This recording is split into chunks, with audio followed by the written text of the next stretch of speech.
On today's episode, we'll be getting into Mark Hoppus gives us an update after his recent announcement of being cancer-free. Then we'll be talking about the Beatles' childhood homes, now open for tours. Then we'll be talking about Kendrick announcing his new album coming out via a tweet. And then we'll be recapping the Music Fest in the Desert. Coachella happened this weekend. We'll be talking about some highlights. And then we'll be closing out the episode talking about a PBS video, talking about a Blaccent or Blaccent, and if it's the same as Blackface. All this coming up. Welcome back to the Strange Noise Podcast, everybody.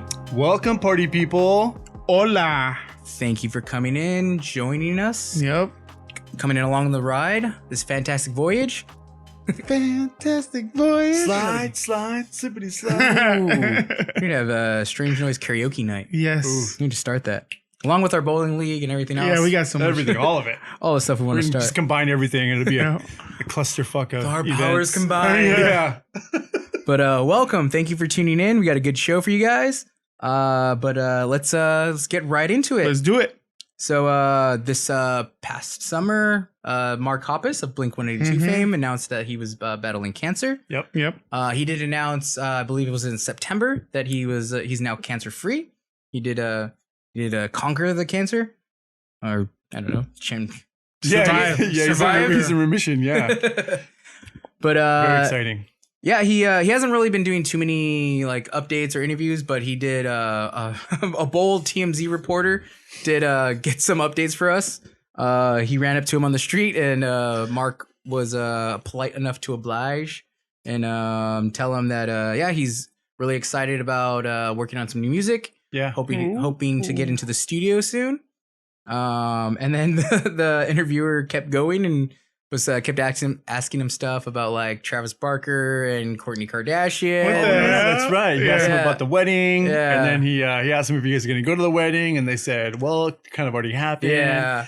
And then he was even like, you're right, he just kept egging it on, because he was even asking like, well, what kind of gift did you get? Did you already figure out what you're going to gift them? Yeah, it got super awkward. Like I was cringing watching it. It was super cringy. The thing is, like, the people, like the celebrities that they do catch, and they're like, I don't want to fucking ask any questions, or like, they seem like dicks. Yeah. Because of that reason, you give them a fucking answer, they're gonna take a mile. Yeah, you know what? That's true, Yeah, yeah. they're gonna keep on asking I think you're right. the Like stupidest questions. Mark was super polite and was kind of like answering all of his questions. So the did. guy was like, "Well, I'm just gonna keep Keep asking." going until this guy says, "Yeah, I'm out of here." He must have asked him like 3 final questions. Yeah. Oh, God. Final question. Final question. Oh God. He must have been a preacher with all his closings. Yeah. Yeah. In closing. In closing. For the 4th time.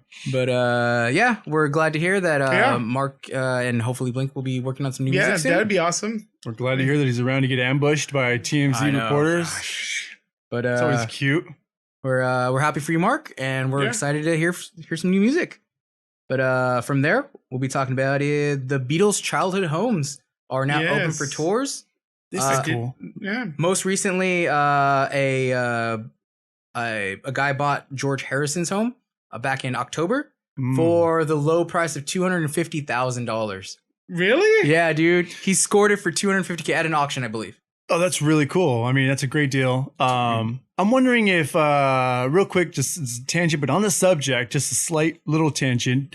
Can people buy property in the UK that are not citizens? Like in America, you don't have to be an American citizen. Ooh, that'd be interesting. I'm pretty sure you can, right? I wonder. I So don't like, know. say if you get a job over there and you need a place to live, you buy a house or something like that, or I don't know. Well, it is interesting because I know Canada just closed home purchasing to only Canadian citizens. And so, I feel that that's the way it should be, or at least Yeah. if you give maybe 2-3 years. yeah, some kind of like, Living buffer there. of time, so Yeah. you don't have all these like foreign investors snatching up all the homes. Exactly. Right, because that's Like the we have problem here. here in America. Yeah, who did you say it? That the foreign investors were even saying like, they can rent the American dream. Yeah, yep. No.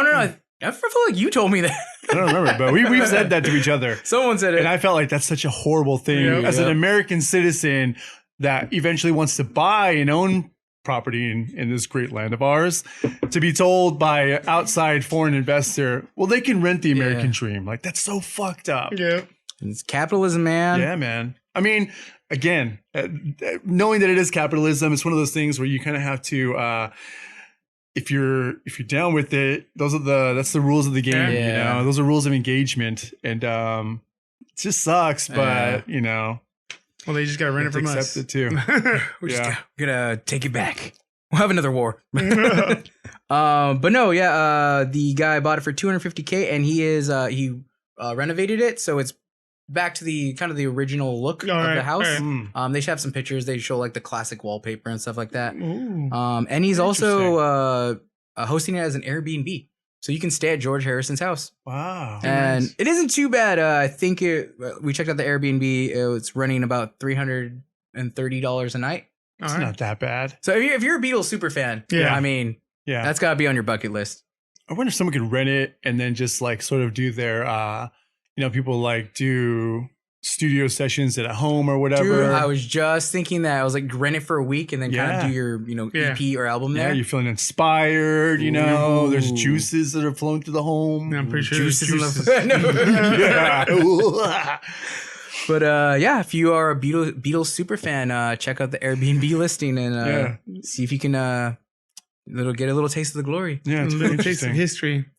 But from there, Kendrick Lamar finally announces his new album. Yeah. His last release was Finally. Damn in 2017. Seems so long ago, too. Dude, it Yeah. feels so long ago. Damn. Damn. But it's funny because a fan tweeted, had a tweet and said, Kendrick Lamar officially retired, kind of poking fun at how long it's been since Kendrick released an album. And Kendrick responded to it with a link that took him to a page of all the copyright of his the album title and the release date. And then he put a caption in there that says, appreciate your patience. Yeah. So That's all you gotta do to get somebody's attention nowadays. Yeah. Just at them. dude, it's on crazy. Twitter. The guy after was like super like starstruck. He's like, oh my god, like Kendrick used my tweet to announce his album. He's all crazy, but then used this moment with like, and for more updates on your favorite music artists, like and follow and stuff like that. There you go. But No, all of a Go sudden fucking build a channel now. He's instantly like a credible resource. dude. like he's an insider, Overnight. music insider. But so the album is going to be called Mr. Moral and the Big Stepper, and the Big Steppers, and it's going to release on May 13th. Right. Say that again because I had a comment about this. The album's called Mr. Moral and the Big Steppers. I like that. I like when people have like a crew, you know, like it sounds like you have a crew with you, you know. Okay, yes. Like the Midnighters, you know, or so and so in the Midnighters or something like that.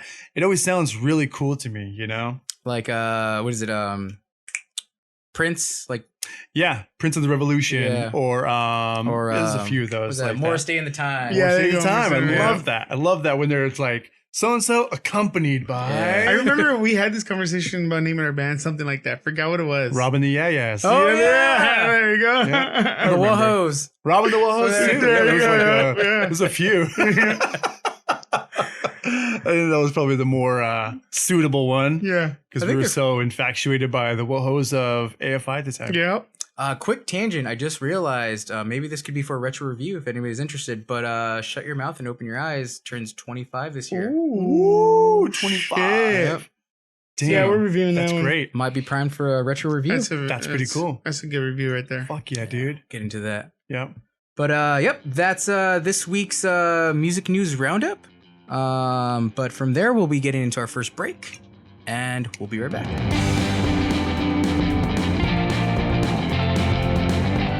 From there, we'll get back into the show. So this past weekend, Coachella, the first weekend of Coachella happened. I think so. Well, depending on when this episode drops, it's probably it may have already the second weekend may have already happened. So it all passed already. I know. Coachella happened sometime. Apparently last month there's this thing called Coachella. But the what do they call it? The concert in the desert on Indio, California, where they have a giant Ferris wheel where everybody takes a picture in front of. You'll see it all over your Instagram feeds. But there were some good bands playing. They had the closers or the headliners were Harry Styles, Billie Eilish, and then The Weeknd and Swedish House Mafia. Abel. Abel, yes, as everybody is now calling him. I love it. We're making the jump, you guys. You got to make it with us too. Yes. Abel. apparently all the news media, everybody in media is calling him able to already. It seems like We're in media, right? We're considered media. Part of media. Yeah, I guess for me. Yeah. I don't have my media pass though. Oh damn! Then maybe we could have gotten to Coachella. Oh, that'd be cool. Couldn't afford the $800 That'd be sweet. tickets.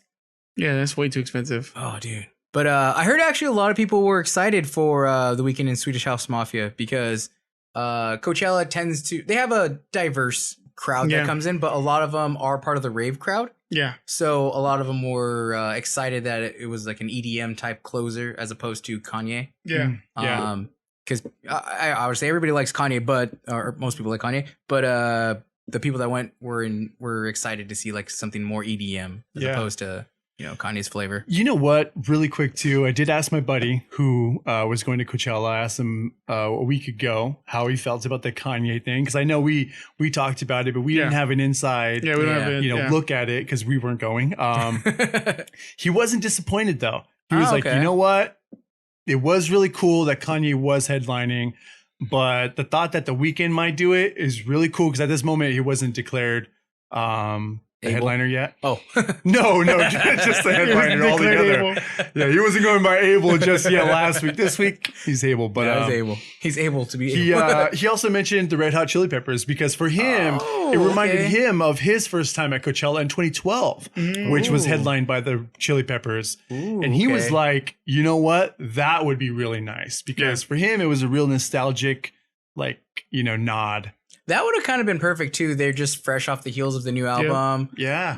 First like probably big show with John Frusciante back. So that would have actually been pretty cool. Would have, man. I would have liked to see that. Yeah.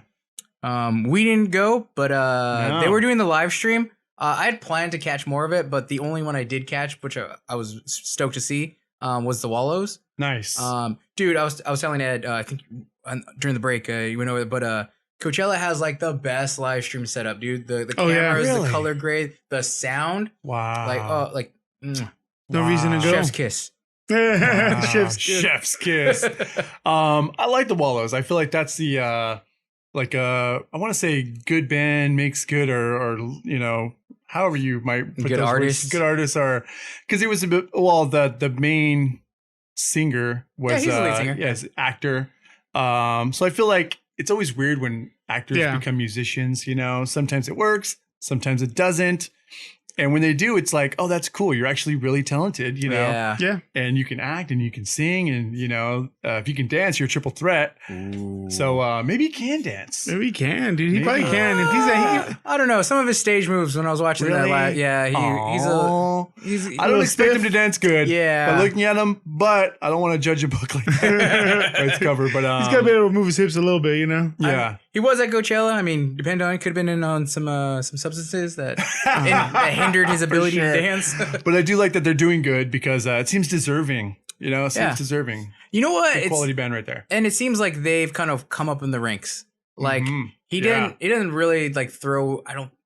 Not that he had a big celebrity. It didn't seem like he threw a celebrity around to like get the band up there. Yeah, right. I mean, it didn't hurt obviously because people knew who he was. Yep. But I was wondering when you were saying about like celebrities or artists becoming or turning to music. Do you think they're more under the microscope? Like if they an actor starts a band, like are we more critical? Be like, okay, well, we already know you're an artist. That means you have to be good at this. Like as opposed to maybe just an unknown artist starting a band where we let some stuff slide, Because I think about like I like Jared Leto. Like Jared Leto's like 30 Seconds to Mars on the record is great. Yes. Live, not so much. But great musician. And so like that was like it's like a bonus, If he wasn't as good, I'd be like, or if he was average, I'd be like, just kind of write him off, Yeah. So I wonder if actors becoming musicians are more under the microscope as opposed to just a straight, new artist. Yeah, I think they are, dude. Yeah, for sure. Because of they're already in the artist realm. So that's what I'm thinking too. Yeah, because I was gonna use that same example of like Jared Leto. It was cool, like just like this guy's good and he's kind of playing music that we're kind of like into at the moment, and it was like he's good at it. Yeah, you can feel like it's not fake, it's real. And I was like, all right, cool, yeah. Like for instance, Keanu Reeves. I feel like his music would suck. I haven't for whatever reason, I've judged that book by its cover. I'll be honest with you. And We all do it. Yeah. And I feel like it just I don't know. In my head, I haven't heard anything though. Yeah, neither have I. What's his thing? It's called Dog something. Ooh, I want to say like Dog's Day Summer or something like that. I recall a dog. I feel like in the name. I have heard a song. I'm trying to remember the name because I think he did a song for the game that he was in. Oh, for Cyberpunk? Yep, Cyberpunk. Yes, I want to say he did. and I don't think I liked it. Keanu in the Wolves. Now that would work. See? But like David Duchovny is a good musician. Really? Yeah. Oh, wow. And Wow. a singer, and he plays like in the blues kind of style. Okay. Which is like nice, solid. Hmm. I feel like he's got that kind of voice to do that kind of. Yeah. Mm. Yeah. I can see him and what's our dude that just played that song last week? You're talking about Jordan Peterson? Jordan Peterson. Oh, I feel like yeah, I totally forgot and about David that. Duchovny Yeah. would make a great. Oh, they probably would. Ooh. Probably Yeah. would. You know who else is a good musician and actor? Maybe. Well, he's an actor. He's good. What's his name? Gary Stein? Lieutenant Dan? Oh, the Lieutenant Dan band. Yeah, Lieutenant Dan. Yeah. Is it really called? It's called that. Really? Guess what? I've seen them live. Really? And he can fucking shred on the bass. He doesn't sing. Wow. But that guy is a bass player. Where did you see them? So does he still have no legs? He just committed to the role.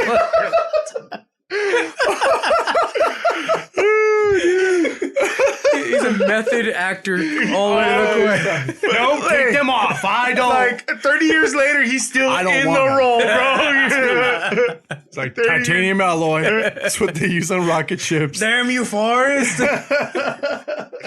Well, when I worked for Sunbelt, He's got an Asian wife too, like on the movie Forrest Gump. That's sick, dude. You had to commit all the way. It's all the the way. big commit. when I worked for Sunbelt Rentals, when we would set up for the tents for them to have like their banquets and stuff Okay. like that. That's right. I remember you telling me Yeah. this. Yeah. We went to go set up a bunch of ACs for them to cool this area down, and it was like we had to stay there because they wanted someone to stay there to wash machines, or whatever, to make sure they don't break down. But anyways, I went to go get like dinner because it was dinner time, and I was like, Wait, what? I know that guy. I was like, Lieutenant Dan! Yep, exactly. And I believe, Will was with me, and I was like, Will, that's Lieutenant Dan. And he was like, fucking just, Really? what the heck? I gotta check this play out. the bass, dude. Sick. He could play the bass. This just gave me an idea for a topic. We have to do like, you know how like people have been doing like the tier systems, like Yeah. S tier, all these of random, whatever they're tiering off. But we should do like the celebrity bands and who is the best musician out Yeah. of the celebrity. Like, 'cause I remember like Johnny Depp plays guitar, right? Yeah. So Yeah, it'd be he interesting to does. see where he compares to like a Keanu or something. Yeah, see how he measures up. Yeah. Yeah. There I we like go. that. They're kind of like from the same era too, right? Yeah. Yeah, I think pretty so. much. Yeah. That's cool. I can always see like Johnny Depp's a little bit more punk, Mm. and Keanu Reeves is just grunge, like Mm. Yeah. He's more like he's got that Pearl Jam. Snuff the Dog or whatever the fucking. What was that band's name? Snuff the something. Anyways, like Temple that of the Dog? Temple of the Dog. Temple, Yeah, okay. some shit like that. Ah, yes. I feel like he I played do that. feel like that might be his Play vibe. like, it might be his vibe for sure. Yeah. The grunge scene, Yeah. the Seattle sound. But well, let us know if that's what you're interested. We may even do it anyways, but We're gonna do it anyways. probably. It'll be fun. Yeah. But yeah, if you attended Coachella, I hope you had a good time. Let us know. Monkey. Hope you didn't have to go into debt for the tickets. Yeah, and we hope you weren't part of the shitty crowd that Abel was complaining about. Yes. That we heard Yeah, about that was that. the other Yeah, thing. we heard Yeah. so much about this shitty crowd lying Yeah. lifeless, but I feel like they were just on drugs. Probably. That is Don't true. you? Maybe the heat too. Like imagine like Or- being out there all day. They were blinded by the lights. Oh shit! Ah, Blinding boom. lights. Boom. As soon as they freaking came on, they're like, Maybe. maybe. But hope you guys had a good time if you're there. If you didn't and you couldn't afford it like us, well, we'll have the live stream next time. Yeah. YouTube it. Huh? YouTube, right? Oh, I thought you were about to say YouTube, bitch. No, You too, bitch. YouTube, but But yes, you can YouTube it. But yeah, from there we will head into our next break. And Hey, we gotta get out of here. But we'll be right back.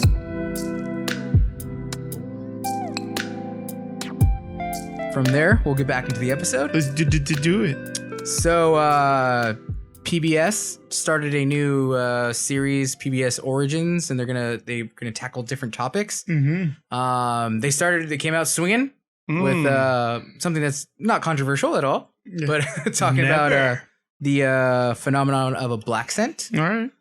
It's exactly what you think. Somebody speaking as if they sound black. I guess is the only way to put it. Someone of a non-black person speaking as if they sound black, and they accused or said brought up some examples of some musicians like Elvis, Billie Eilish, Chet Hanks. I don't know if he's considered a musician, but he had a song on there. Well, he is now. Awkwafina was the main. She was a focus. Yeah, she was the focus of the video. There's a couple other ones on there. They even mentioned Bad Baby. Oh yeah, that fucking Catch Me Outside. How about that?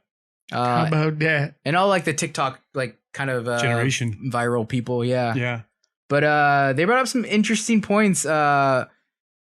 Basically, kind of going into the idea of people using they putting it under the umbrella of like cultural appropriation. The idea of people using like the black scent or sounding black to gain notoriety, and then ditching the accent once they reach said notoriety. Like they were using Awkwafina as the example. Basically, when she started her hip hop career, she started, she had her hip hop songs and she had a black accent when she was performing. Yeah. Then she started and then she would use it in certain roles and when she was acting. And then as she graduated and became more successful, they proposed that she dropped it because she no longer needed it. So now I think there's so much. It's a big topic. Yeah. It's gonna be a snippet of it. There's a lot to unpack. Even with the Awkwafina, there's a lot to unpack there. But I think one of the questions that I have is, was that her management that proposed that to her? I don't really think we need an answer, by the way, but it is one of those things that I would like to unpack in the future because if it was more authentic or if it was a manufacturer type thing. No. Oh. In the sense that they asked her to stop this because of her career.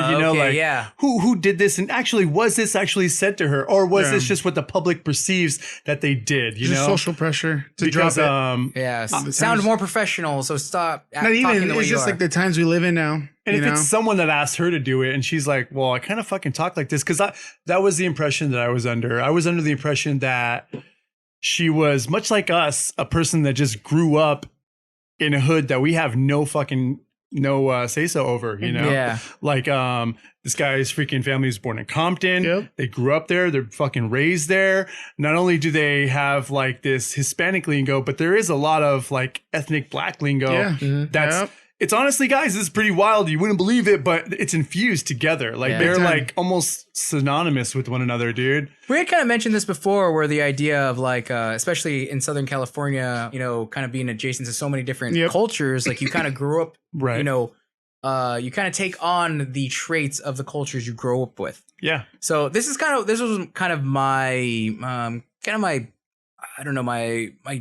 issue with the video, because they equated the idea of having a black scent with blackface, as if it was a similar. Basically, it was interchangeable. She said. Right. She coined the phrase "vocal blackface." Vocal blackface. Eesh. And that's where I was like, that's a little bit too strong. I can see the idea. It's very strong. Yeah, the idea of like, if you're inauthentic with it, like if you are legitimately using a black scent to like either gain popularity or just to maybe have street cred or something like that, then yes, 100%. Like I wouldn't go as far to call it blackface, but I can see it in the realm of being, appropriation. Sure. But like if we're saying like, you grew up with certain cultures and you take on culture, those cultures' traits, like this is what people are saying with Awkwafina. Yeah. She's from Queens, New York, which has a, its own accent. Yeah, and I'll be very stereotypical and say I thought they all talk like that. I thought everybody from Queens talk like that, man.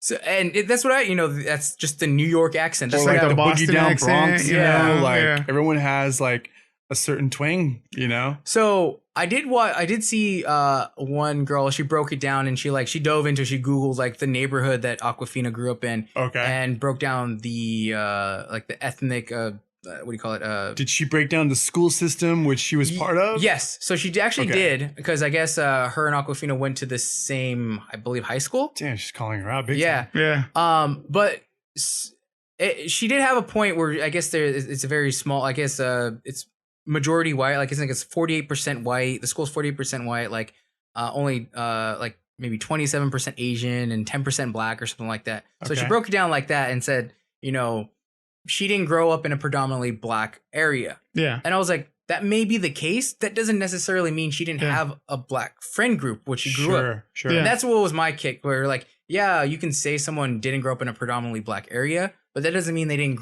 they'd have, you know, predominantly. Yeah, maybe their close friends were black or whatever ethnicity. Man, this is like, this is really interesting. That was my kick on it, because I think the big thing is like when you don't look a certain way, people already draw the conclusion this is what you're supposed to sound like. Yeah. So since she is Asian, they are automatically saying, well, you don't sound this way. Yeah. And so they're going to kind of. But are they saying something racist in their own head? Like, where's your accent? Yeah, where's your Asian accent? That's actually what the guys from Flagrancy kind of brought out. They're like, hey, aren't you, if you're in your head, you're like, hey, you're supposed to sound Asian. You're kind of doing the same thing, but in reverse. Fucking A, dude. Yep. This is why you shut the fuck up and don't say nothing, because guess what? The less you fucking say, the less you put your foot in your mouth, because we just don't have all the context and every bit of information, man. That's the thing. They kind of brought the point in the Flagrancy thing where like you kind of lump that person into a group, but that person is an individual. You don't know their backstory. You don't know where they grew up. Just like we've been, I know I have, and I'm pretty sure you guys have too, been accused of like the idea like, oh, you're a coconut, you sound white. You know, like I've gotten that all the time, you know? Yeah. I mean, was going to bring this up too. We grew up in Southern California, you know, skateboarding, beach, freaking 10 miles from the beach. Like, this is just the culture we grew up in. Yeah, so we broed up here. We broed up. We fucking broed up. That was real. You're right. Yeah. We broed down. Yeah. We broed up. Shoot. No, we really duded up, but Yeah, that's it. We're dudes. yeah. See, like the dude thing, the dude whole like culture, and that's what I gravitated towards. Like early, so early. Yep. And here's the problem. The problem is it's so much deeper, and it actually stems from a lot of this racial commentary that we have on our, culture and lifestyles in here, California and the United States. But people look at you so fucked up and horrible if you're just a plain Mexican kid that doesn't even speak Spanish, or, can't act fully white. We're stuck in like this really shitty place, dude, because that's how I grew up. I didn't speak a lick of fucking Spanish, and I spoke pure American English the way I thought it was, because I'm just an Orange County kid that only learned English here, I mean, it wasn't like I never knew any other language. It was my first, my only, and this was our point of reference for everything. So for everything. Yeah. So culture, speaking, everything. So here's what I was going to say, because I don't know if you guys ever felt this way, and I would like to know, because I think it might be a defense here for someone like Awkwafina, perhaps, because we were growing up in a time where we wanted to fit in. I know I mentioned that. And you're trying to fit the part, look wise, sound wise, vocally, you have to fit in, So if we're trying to fit in this quote unquote, like white America or whatever it is, and then we're condemned or like, we're frowned upon later on for actually achieving that. I mean, that's one side of it. I know Awkwafina, there's a few caveats and a little differences because of this appropriation that's at play.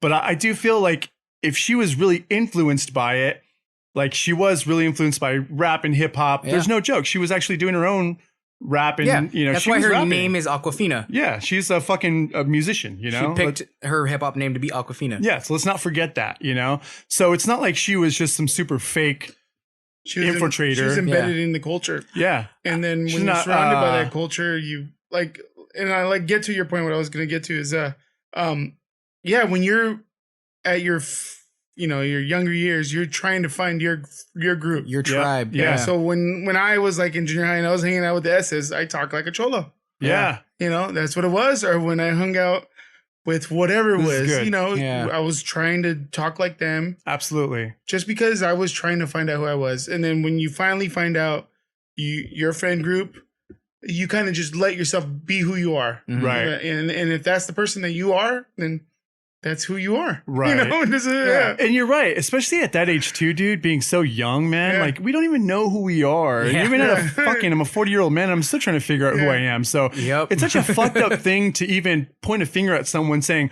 well, how can you and how could you? And you're asking a person sometimes that doesn't even have the same context as you, you know? Mhm. Like, there's a lot of kids nowadays, I'll even go out on a limb and say that the whole slave movement even has, I know they teach it in school, but Yeah. there's a lot of kids that just forget about that. You know, we're Okay. so stuck in today, and I'll even use my own kids as an example. I haven't Throw heard them under them the bus. really talk about that because it's like real world like experience, you know, like I have a 16 and a 19-year-old, and this is just a little bit of context for you to show you that we've spoke about it, but it's not something that they're always like, when I see a black person, I know, you know, I'm so sorry. You know, there's the struggle. that's like far from, Yeah. you know, the where they are now, Yeah. you know, now they're like, to put it in a really positive way, they feel like we're in a really mutual respective place. And they feel when somebody does get disrespected, they're helpful in the sense that they're going to be like, hey, don't fucking do that. You know, so they're part of a better generation than we were. We're still in that fucking nitpicky generation where we're like, no. But remember slaves and the families and appropriation. And we're still keeping it alive. When our kids are like, kind of like dumbfounded, like they're like, they forgot. They're like, you know what? We understand it, and let's be a family together and just exist around one another. And they're in a whole better place that we prepared for them. Yeah. I think we had mentioned this on a podcast before, like the idea of like getting past the idea of like whatever, you know, oppression or slavery, or, you know, was the idea like you progress so far past it that, you know, it's a history lesson, and you forget what, you know, the impact or something of it. Yeah. So but we're kind of in that middle area where we are progressing towards that. And so you're gonna have one group that's like, hey, you know, we've progressed, you know, let's go with the progression. And then you have a other group, well, like, well, we're not 100% progressed. You have to make, you know, X, Y, and Z changes. Yes. So, and each group is kind of, you know, we're in a gray area, so they're conflicting with one another. Sure. And they will continue to do that too. It kind of reminds like to kind of almost a throwback to like last week's episode when we were talking about like, you know, why, like when I had brought up the question why the Linda's punk and MGK's punk, one, you know, MGK's punk rubbed me wrong when I was cool with the Linda's you know, form of punk. And coming back to the question, or the question of authenticity, like I think the reason why people have like an issue with Awkwafina or anybody else, because bottom line is they don't think she's authentic. They look at her like, no, she's putting on a front. They don't look at her, how she's speaking as that's the authentic her. Just kind of like people look at us and they perceive like, oh, well, you're Mexican, you sound white. That's not the authentic you. Yeah. So this is a tricky thing, man. And I think that's where it boils back down to like we have as people have already, you know, come to the foregone conclusion that this person is this, put them in this box. This is your characteristics. And anything outside of that kind of messes with my worldview. Therefore, you are not authentic of what I've already set you to be. Right. And I think that's the case. Like the bottom line is, yeah, maybe there's a possibility maybe she's not authentic with it. Maybe she didn't. Maybe she totally didn't grow up. Maybe. I'm not the one to validate her. But we didn't grow up with her. We're not in her, you know, and if she says, you know, she did grow up that way, unless you are a childhood friend to refute her claims, then what can you do? It's kind of like, you know, I think I keep referencing, but the Flagrant podcast said this too, where like if she had just started, you know, speaking with like a stereotypical Asian accent, you wouldn't question her. Yeah. You know, even though we know now that's a good statement. That's not the authentic her. Right. But you wouldn't question it, and you wouldn't say that she's being inauthentic. Right. You know? But, you know, you don't bring that up because you've already declared that's what she's supposed to sound like in your head. And that's the real kind of messed up thing, you know? It is. And it sucks because, man, we're like making so much progress as a people. You know, I feel like we are progressing, you know, and we've gotten smarter and we've gotten, we've grown to be more empathetic towards each other. Yeah. And I think that's a great place to put like the empathy. You have to remember the empathy. Like I had this idea that I wrote out that I can meet these people that have these ideas halfway in the idea where like, I do see the idea of like, say a black person, you know, kind of sees another person having a black accent and they look at it and be like, hey man, every time I sound, you know, authentic to me, I'm considered uneducated. People think I'm a thug or I'm scary. Yeah. You know, but when, you know, this, you know, Becky from Nebraska does her black accent, she's funny. Yeah. So I can see the idea and I can empathize with the idea of like, that's the frame of mindset they're probably coming from. Just like, you know, people that would come on at us are like, oh, you know, you sound too white or something like that. It's like, you know, well, if I think I've mentioned before, we're like, when Mexican words come up, or Mexican, when Spanish words come up, I see. like, you know, like I always, like, you know, kind of battle the idea, like, do I say tortilla or do I say tortilla? Yeah. You know? Tortilla. And it's because I don't speak Spanish, so saying it with the accent, like, I feel unauthentic. Yeah. Yeah. And so, like, it's, you know, it's that type of battle that's going on, you know, people's head. What a battle that we all have, you know, and everyone has their own battles individually. And I'm sure Awkwafina has her own too, you know, with being sort of like whitewashed the way we are as well, you know. Not only is she dealing with this whole Blaccent thing, but she also is very whitewashed at the same time too, you know what I mean? So she has to deal with that as well. Like, wow, she speaks perfect English, you know, or are you gonna fucking like be mad at her for that too, you know? Like, it's such a weird thing that people even bring these things up, you know? And it's crazy, like, even that, like, whitewash, like, that's like even like a crazy problematic term as it is, you know, to dive into that, you know, it can be. would be so crazy. I don't know. It's like too much thought for me. I don't know. Maybe I'm ignorant towards it, but like when you were explaining how you think to yourself about when you say a word, do you roll your R's? Do you not? Like, well, I'm gonna, you know, or I'm not going to because it doesn't feel authentic to me. I was like, that's too much thought for me. I'm just rolling my damn R's. You know?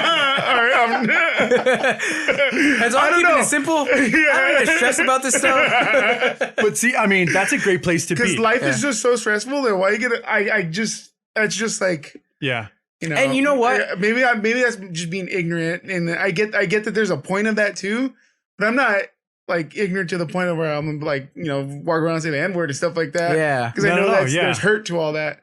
There's pain behind all that, but like when it's like because if you're gonna teach someone a language, you're just gonna teach them a language, and that's why I took it. Like I took it very little. Like it's a language. Just say it the way it's supposed to be said. This is the way it's supposed to be said. You know, say it the right way. Yeah. And you know what? I do think on the defense of using something inappropriately, there is always a line, dude. Absolutely. Oh, yeah. And I know we even brought this whole conversation up as that. So look, if they're using it inappropriately to gain fame or credibility or something crazy, and we know that that's not their normal, then for sure we have a problem. Yeah. But if someone seems like they just grew up like that, I think those are the moments where we have to really respect their fucking personal growth and individuality and let them learn through it. You know what I mean? Yeah. And they're still understanding who they are, especially if they're young. Don't fucking don't condemn someone that's a teenager. Those are like, they're still trying to figure they're figuring their own selves out, you know? Like you've got puberty and you've got just they're busy arguing themselves your in their love head. life, your whole insecurities of everything. And God fucking, let's not even add parents and teachers into this because that's a whole separate set of anxiety that they deal pressures, with. You know? Yeah. I think because so many people have come to the idea that a lot of these unspoken about things are foregone conclusions. Yeah. We're like, oh, well, you're supposed to know this. And it's like, no, like, you know, you just like you don't know that person, how they grew up, you know, you don't know that you don't know that, what do you call it? The personal story behind that person. Yeah. You don't know their experiences. Just like, you don't know exactly how they grew up. So like back to the idea, like, yes, there is a line. Yep. And, you know, people do cross it. Right. But to call someone out and say that you did cross that line, you should have ample evidence if you're going to do that. Absolutely. Because not just criticism, but just like help them because they're learning. Exactly. Yeah, And if yeah. you're at a point where you're wanting to call someone out for that, then you should be like, Check yourself. check yourself. Yeah. But you should be approaching it Yeah. in a way of like trying to, I guess, heal, or I don't know. I'm trying to think It's of weird. a way No, to. yeah. It's just like how when we constructively criticize each other, Absolutely. it's being like, hey, maybe you fucked up here, but maybe you could do this. Yep. Mm. Or maybe you just need to think about it more. Or, you Yeah. know, just there's got to be both. Dude, There's it's gotta a be both. hard job, you guys, too. Like, I'll be honest with you, telling these guys, like, that I think something doesn't look good or sound good or whatever, it's a Yeah. really hard fucking thing to do, you know? But it's not fulfilling to be just a yes man and be Mhm. like, oh, that's dope, that's cool, that's great, it's your best work. It's so fucked up if we say that and we really don't mean it, you Yeah. know? Whether or not we're not the gatekeeper, by the way. I'm not the gatekeeper Yeah. of your fucking how good your work is or your work. And I feel that we know that about each other. It's just a respected input. That's literally all it is, you know? And it's not that if I say something, you'll change it. Or if you fucking hear something, you'll fucking make a note about it. It's just we took it in so that we know other fucking, you know, Other other people's opinions. opinions. Yeah, that's it. Because that's what you're trying to do. You're like, okay, I think it sounds good, or this looks good, or this is whatever. But getting other opinions just starts to validate you, lets you know, okay, I am onto something, or I have something here that I can work with.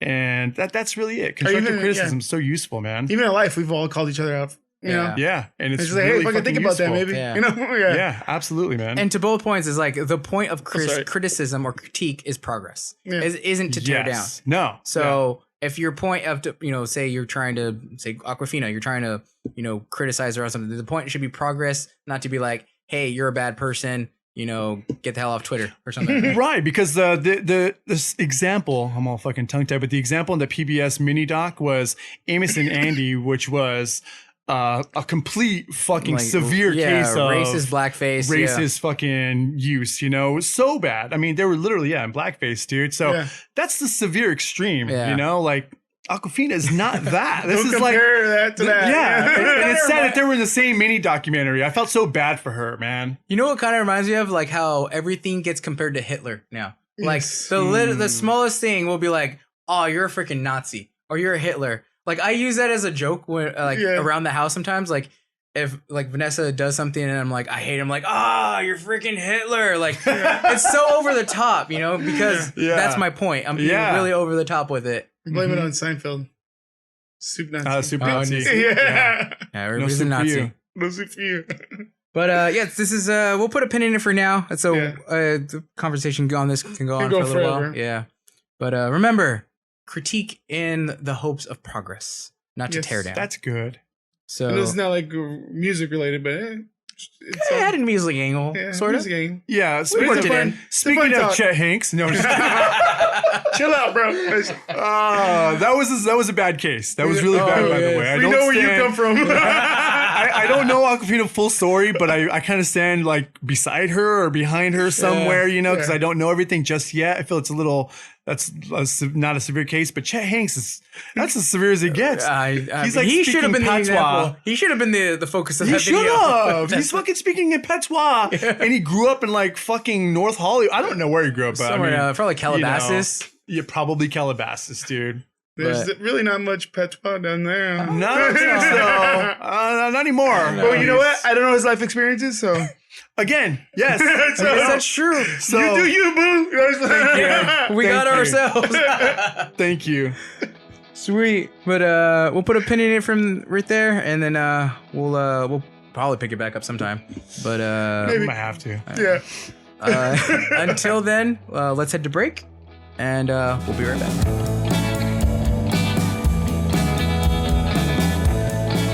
Good tracks. Good vibe. You guys dug any of those? Please go support those artists. You know, musicians, they need the love because Spotify ain't paying them. Yeah, and honestly, if you guys do have Spotify too, one of the cool things you probably already noticed, but the musicians have like their bio at the bottom of their page, and then below that, sometimes you'll see merch and stuff like that too. Yes. Mm-hmm. Which I've been like on this kick recently where Like I'm gearing up to start supporting like everyone that I like, dude. Yep. It just the funny thing is I haven't found anything like I'll go on and they have a CD, and I'm like, fucking Like, CD. no, I don't want that, yeah. Like I love that you guys are being nostalgic, trying to produce something that no one uses anymore. I love that. I do. I really Go a little do. further back though. But yeah, for me, I mean, vinyl is the extent of my tangible purchases. Yeah. Like cassette would be okay too. Cassette, but just the CD. I just feel like that's not for me. I don't how even you have a guys feel CD about player it. anymore. See, I don't even have a CD player. I don't think so either. Yeah. Car doesn't have one. and then not everybody has been selling merch, but if they do, that's what I'm gearing to pick up too. So support. You know what? There might be a quick tangent. There might be a backlog because I don't know if you guys seen Jack White just did a call to arms to all the record labels and told them all to start pressing their own records again because he runs Third Man Records and he presses vinyls. Wow. But he says some of his artists can't get their orders for 9 to 18 months because he's so backlogged because nobody presses records anymore. Yeah. And like Sony, all these Columbia, all these guys still have the record presses. They just don't do it. Yeah. He's like, so he did a big call to arms like, hey, start pressing all your records again, Yeah. Yeah. That'd be fucking awesome, dude. So that'd be cool. Then I'll buy everybody's record. Yeah. Build in my collection. But sweet. You guys ready to close out this episode? Let's do it. It was a fun one. Yeah. Got into some deep stuff here. Yeah, buddy. May deep stuff, fun stuff. either some people either enjoyed it or maybe didn't like it at all. Be It's our interesting. podcast. I know. Engage with us. Let us know what you guys think. Yeah, let us know in the comments below. We could be totally wrong. Or DM us. We'll probably be wrong on a lot of stuff. Yeah. Oh yeah, big time. We're human. But keep up to date. We are willing to adjust our theories, opinions, and so forth. Henceforth. That's true. That's true. Henceforth. I thought you were going to say henceforth. I'm just trying to figure out some words. An additional statement. But yeah. Yep. Hope you guys enjoyed the episode. Hope you guys heard some good music. Again, if you guys are only listening to the traditional audio or watching the video, we do play music. Our tracks for the week are on the Spotify edited version. I don't know whatever you call it. But if you like to, check that out. But if you're just enjoying the podcast, continue listening wherever you are. Yeah, buddy. We don't mind. Yeah. But yeah, I guess that's everything. And until next time, everybody, take care. Peace. Later.